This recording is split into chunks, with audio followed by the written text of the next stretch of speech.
What's up, everyone? Admin here, and we're coming to the final parts of the training already. Now, before we get started, I want to make sure that you have already followed through on all the past weeks' training in Facebook advertising, and more importantly, that you have already taken action. And how do we know that? Is that you have already started running ads on your own. So the purpose of this whole module is to show you how Facebook advertising can be optimized and can be tweaked along the way. So in this video, we're going to talk about removing the losing ads and keeping the winners, and how to split tasks or how to tweak your advertising further. So right off the bat, I'm going to show you an example of one of our clients. And this is a rather unique client because we had picked up an aesthetic clinic and we're running a lead generation campaign for them. So whether you're selling your own digital product or you're selling your own e-commerce product, or even run a lead generation campaign to a service, whether it's your own or other people's, that's okay. It's pretty much the same mindset and mentality. And I think this just goes to show how versatile Facebook advertising can be. Now, what you're seeing here right now is a lead generation campaign for the aesthetic clinic, and this is one of the ad sets. And you'll see here, this is ran for pretty much a half of the month actually. And we started off originally with a video campaign. So that means there were no other image ads, it was just a video. This was running initially because we were having problems with the client providing images for us to use. So we just ran our own version of the video. And this was getting okay, it was getting about 3 leads for its duration, and it was getting about $10 per lead. Now this could have been better, even though it's still profitable, because this aesthetic clinic is clearly selling a high ticket service where their clients would eventually enroll into a yearly package or a semi-annual package. That's okay. We know that they're going to make money, but of course we were not satisfied with the results. We wanted it to be better. And then we started to introduce 2 more image ads. Now take note that this was going to a Chinese speaking market, but the mindset remains the same. The way you write the ads, whether it's in English or another language, is still pretty much the same. So we added 2 more image ads in a while, probably a couple of days later, and then we have all 3 ads running. So there's 2 image ad and 1 video ad. And we notice that we can see the stats here that this Chinese image ad number 1 was generating 6 leads, and the cost for acquiring the lead was a lot cheaper. It's like 1/3 the cost, $3.41. Wow. Okay, and then if you notice this other Chinese ad in image form here, now this didn't generate any lead at all. All right, now you might notice that even if you run it for a good 4 to 7 days, normally that's what I like to do. You want to run it for 4 to 7 days.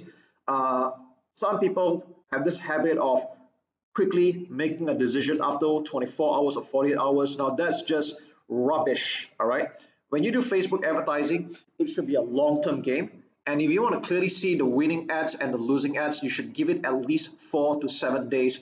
Now 4 being the fastest, 7 being the most ideal.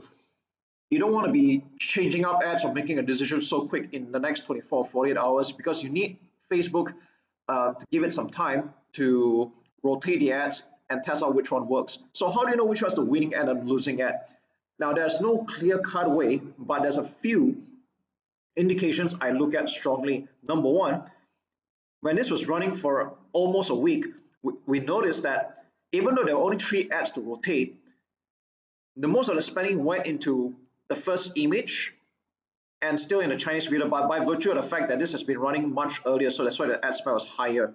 All right, but you notice Chinese image 2 was spending only $2.96. All right, now this is Facebook's way of telling you that it has a preference of running the other 2 ads. So when you see that the ad spend is a lot less for a couple of ads and it seems to heavily prioritize the other, it's kind of Facebook's way of telling you that these ads are more preferred than the other one. So that's one very strong indication already. So actually, based on this alone, I would have turned this off already.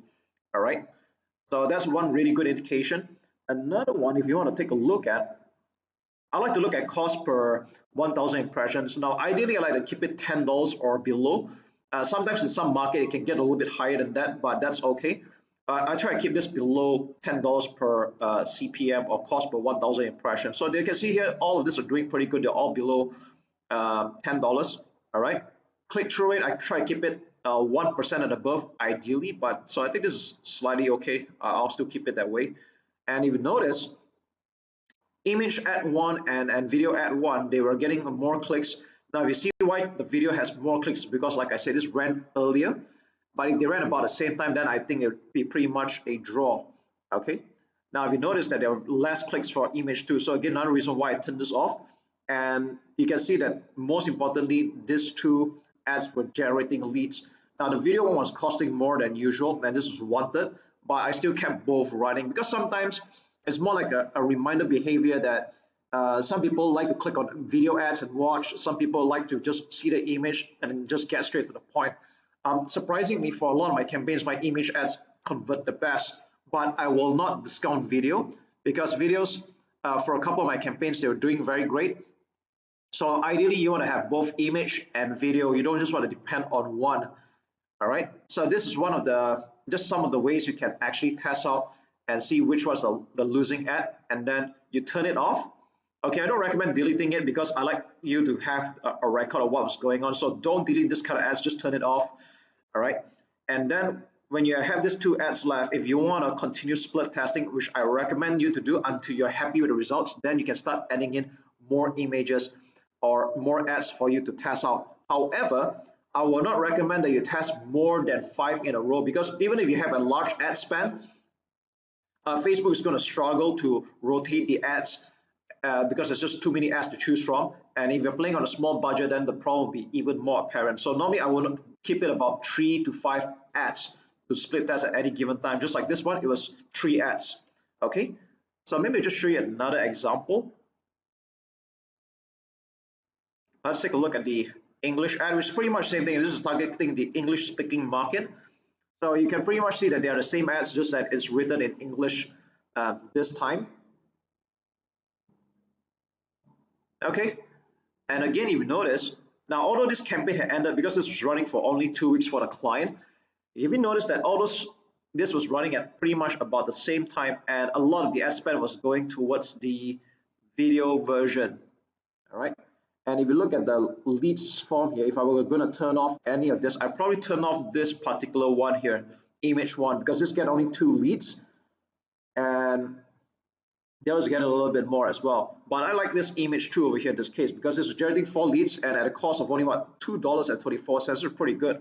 All right. But of course, like I said, you want to look at a few factors before you decide which one you want to turn off. There's no hard and fast rule. Ultimately, you should keep the profitable ad and the one that's getting you results. Sometimes the cost per lead can be slightly higher than usual, but if it's getting you results and you have a way of covering and profiting that through your funnels, then more power to you. All right. But between these 3 ads here, I'd say the image 2 is the winner. If I were to turn off any of the ads here, probably the image 1, since very little ad spend is going here. Or rather, this is actually still okay. All right. Probably add in another video in this case. Okay, so that's really all there is to it. I'll be putting up a PDF version of this whole split testing and optimizing so that you have a clearer picture. And all the best in your Facebook marketing success.